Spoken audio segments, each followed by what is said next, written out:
In this video, I will show you exactly how to buy and register a professional domain name directly through Netlify.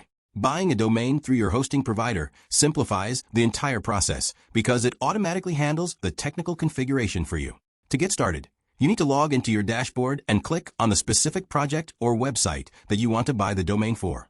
Once you have opened your project, take a look at the left-hand navigation sidebar and select the option labeled Domain Management. This is the hub where you will handle all your web addresses. Under the Production Domains or Custom Domains panel, you will see a button that says Add a Domain or Add Custom Domain. Go ahead and click that, then choose the option to buy a new domain. Now, a search bar will appear on your screen. Type in the specific domain name you are looking for to check its availability and see the current pricing.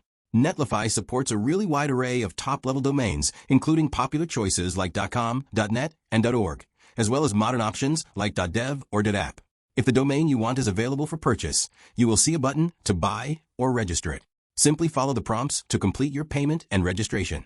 Because you're doing this within Netlify, the platform will automatically verify your ownership and link the new address to your site without you needing to edit any complex records manually. It is the fastest way to get your website live with a custom address. I hope this helps you launch your next big project today. Thanks for watching.